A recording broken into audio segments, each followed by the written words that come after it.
বিসমিল্লাহির রহমানির রহিম। শুরু করছি পরম করুণাময় আল্লাহর নামে।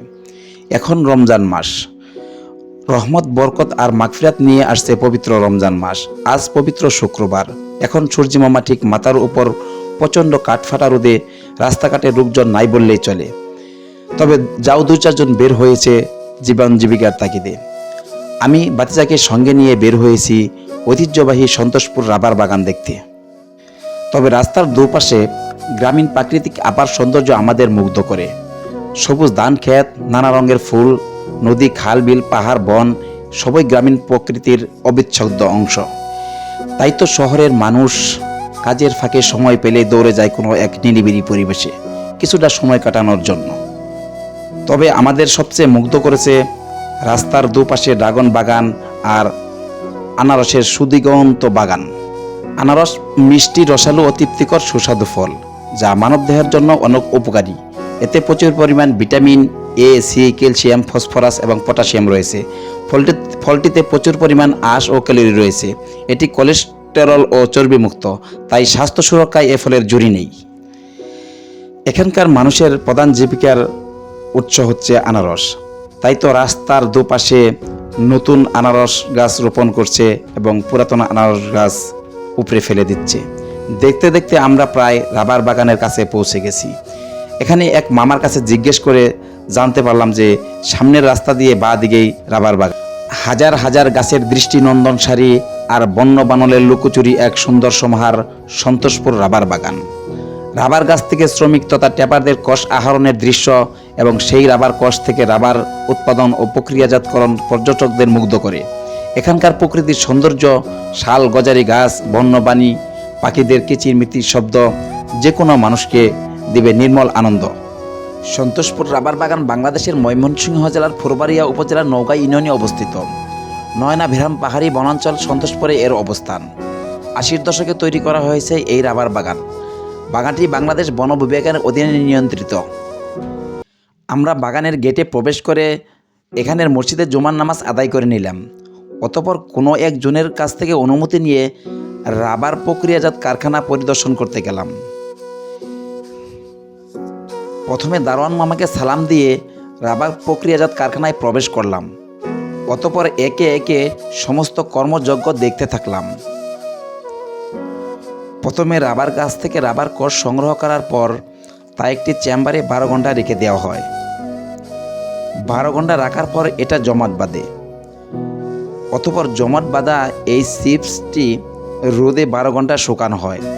12 ঘন্টা শুকিয়ে তা একটি বিশাল চুল্লির উপরে 72 ঘন্টা আগুন এবং ধোঁয়ার মাধ্যমে তা উত্তপ্ত করা হয়। এভাবে এর আবার প্রক্রিয়াজাতকরণ সম্পন্ন করা হয়। অতঃপর তা দেশ বিদেশে রপ্তানি করে বাংলাদেশ প্রচুর পরিমাণ রাজস্ব আয় করে। আসলে যে আমরা যে রাবারের বিভিন্ন তৈজসপত্র ব্যবহার করি তা মূলত এই রাবার থেকেই উৎপন্ন করা হয়। বলে রাখা ভালো, এখানে একজনের সাথে কথা বলে জানতে পারলাম এই কর্মযজ্ঞ পরিচালনা করার জন্য এখানে 60 জন রাজস্ব কর্মকর্তা কর্মচারী রয়েছেন এবং 10-12 জন রয়েছেন ডেলি বেসিস কর্মচারী। সত্যিই প্রকৃতির দান, আল্লাহর মহিমা কতই না সুন্দর, যা থেকে আমরা বিভিন্ন তৈজসপত্র ব্যবহার করি তা হয়তো অনেকের কল্পনারই বাহিরে। এর আবার প্রক্রিয়াজাত কারখানা পরিদর্শন শেষে বের হওয়ার সময় আমরা গ্রামীণ ঐতিহ্যবাহী একটি মহিষের গাড়ি দেখতে পেলাম। কতই না সুন্দর গ্রামীণ জীবনযাপন, যা দিয়ে চুল্লিতে ব্যবহার করার জন্য কাঠ ও লাকড়ি আনা হচ্ছে। রাবার প্রক্রিয়াজাত কারখানা পরিদর্শন শেষে আবার আমরা মেঠোপথ পেরিয়ে যেতে থাকলাম বানরপল্লী দেখার জন্য। কিন্তু আবার সেই আনারস বাগান। এখানে আনারস বাগানের কিছুটা ভিন্নতা রয়েছে। যেমন এখানে ছোট ছোট রাবারের বাগানের সাথে আনারস গাছ একসাথে চাষ করা হয়েছে। কিছু দূর যেতে না যেতেই আমাদের সামনে আসলো খেজুর গাছের কাটা যেভাবে কাটে সেভাবে কাটা একটি রাবার গাছ, যা থেকে শ্রমিকেরা কষ সংগ্রহ করেছে। সত্যিই দেখেন এই গাছটি থেকে শ্রমিকেরা কষ সংগ্রহ করেছে। গাছটি এমনভাবে কাটা হয়েছে যেন কষ মাটিতে না পড়ে। এখান থেকেই মূলত রাবার তৈরি করা হয়। এই গাছের কষ থেকেই রাবার তৈরি করা হয়, যা থেকে আমরা বিভিন্ন রকমের বাহারি তৈজসপত্র ব্যবহার করে থাকি। মূলত ভিডিওটি ধারণ করেছে আমার ভাতিজা। আমি দূরে দাঁড়িয়ে রয়েছি। ভাতিজাকে আপনাদের সাথে একবার পরিচয় করিয়ে দিব। ওই যে আমাকে দূরে দেখা যাচ্ছে। আমি মূলত তেমন ভালো ভিডিও ধারণ করতে পারি না, তাই তো ভাতিজাকে সঙ্গে নিয়েছি। এখানে কিছু সময় ঘোরাঘুরি করার পর আবারও সেই বানরপল্লী দেখার আগ্রহ নিয়ে সামনে চলা। রাস্তার পাশে দেখতে পেলাম বেশ কিছু বানরের জুটি। তারা একে অপরের মাথার চুল আশ্রিয়ে দিচ্ছে ও মাথার উকুন এনে দিচ্ছে। সত্যি কতই না সুন্দর তাদের ভালোবাসার বন্ধন।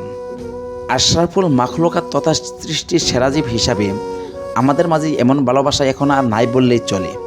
আমাদের ভালোবাসা এখন ফেসবুক, ইউটিউব আর টুইটার গ্রাস করে নিয়েছে। এমন সুন্দর পরিবেশ দেখতে দেখতে দেখা হয়ে গেল কিছু বাচ্চা ছেলেদের সাথে। তারা দূর থেকে এসেছে বানরপল্লী দেখার জন্য।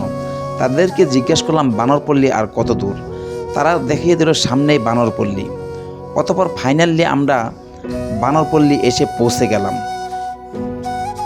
বানরপল্লী এসে পৌঁছার পর দেখতে না দেখতেই মোটরসাইকেল থেকে নামার আগেই বড় এক বানর এসে আমার কাঁধে বসে পড়ল। প্রথমে আমি থমকে উঠলাম, ভয় পেয়ে গেলাম। অতঃপর গাড়ি থেকে নামলে সামনে এগিয়ে দেখি আরও কয়েকজনের কাঁধে এরকম 2-4টি বানর বসে রয়েছে। সত্যি আমি অবাক হয়ে গেলাম। স্তন্যপায়ী প্রাণীদের অন্যতম আদিপ্রাণী বানর।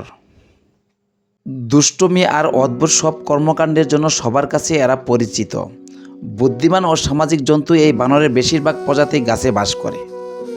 মূলত এরা দল বেঁধে চলাচল করে। প্রায় সময় দলনত হয় একটি পুরুষ বানর। বানরের প্রধান খাদ্য বীজ, ফল, কীটপতঙ্গ, টিকটিকি ইত্যাদি।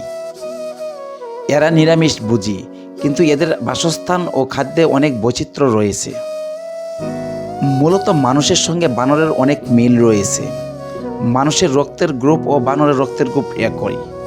অতঃপর আমি আমার গাড়ির দিকে তাকিয়ে দেখলাম কয়েকটি বানর আমার গাড়িকে অ্যাটাক করে রেখেছে। আমি গাড়ির কাছে যেতে থাকলে তারা আমাকে বাধা দিচ্ছে। স্থানীয় দোকানদার আঙ্কেলের কাছে জানতে চাইলাম এর কারণ কি। আঙ্কেল বলল এদেরকে কিছু খাদ্য কিনে দেন, তাহলেই এরা গাড়ি ছেড়ে দিবে। অতঃপর আমি আমার কাঁধের উপরে বানর এবং এদের জন্য কিছু খাদ্য কিনলাম। খাদ্য কেনার পরে এদের খাওয়ানোর পরে সুন্দরভাবে তারা আমাদেরকে ছেড়ে দিল এবং গাড়ি ফ্রি করে দিল। আসলে কতই না সুন্দর এদের মুখের ভাষা। অনেকে এসেছে এখানে অনেক খাদ্য নিয়ে। আসলে আমরা আগে জানতাম না যে এখানে গেলে খাদ্য নিয়ে যেতে হয়। আপনারা যদি এই বানরপল্লী দেখতে যান অবশ্যই তাদের জন্য কিছু খাদ্য নিয়ে যাবেন। এখানে প্রায় 5-6 শতাধিক বানর রয়েছে। আসলে এখানে বানরগুলি বিভিন্ন খাদ্য ও বাসস্থানের সংকটে ভুগতেছে। সরকারিভাবে এদের খাদ্য ও বাসস্থানের ব্যবস্থা করা প্রয়োজন। তা না হলে এই বানর প্রজাতি হারিয়ে যাবে কালের অতল গহ্বরে। অনেকে এসেছে এখানে ছোট্ট বাচ্চা কাচ্চা নিয়ে। ছোট্ট শিশুরা বন্যপ্রাণী বানরের সাথে খেলা করছে। বানরের সাথে খেলা করলেও তাদের কোনো আঁচড় বা কামড় দেয় না। এমন আচরণ দর্শনার্থীদের জন্য হয়ে উঠেছে উপভোগ্য। সেই দৃশ্য আপনি নিজ চোখে না দেখলে বিশ্বাস করতে পারবেন না। বানররা বেশ দলবদ্ধ প্রাণী, তাই এখানে আসলে আপনি আজ করতে পারবেন। দেখেন এক ভাই বানরকে কাঁধে উঠিয়ে খাবার খাওয়াচ্ছে। এতেই বলা হয় এরা আসলে সামাজিক বানর, সবার সাথে মিশে যায়। এটা আমার ভাতিজা। আমার ভাতিজার কাঁধে উঠেছে বড় মস্ত বড় এক বানর। খাবার কিনে দেওয়ার পরে বানরটি ভাতিজাকে ছেড়ে দিয়েছে। এখন সূর্যি মামা পশ্চিম আকাশে হেলে পড়েছে। আমরা অনেকক্ষণ বানরের সাথে খেলা করলাম। এখন আমাদের যাওয়ার পালা। আমাদের ভিডিওটি যদি আপনাদের একটু ভালো লেগে থাকে আমার চ্যানেলটি সাবস্ক্রাইব করে দিবেন। আমার চ্যানেলের নাম হচ্ছে MD5A। ধন্যবাদ। আমাদের পরবর্তী একটি ভিডিও আসবে ইনশাআল্লাহ। ধন্যবাদ সকলকে। আসসালামু আলাইকুম।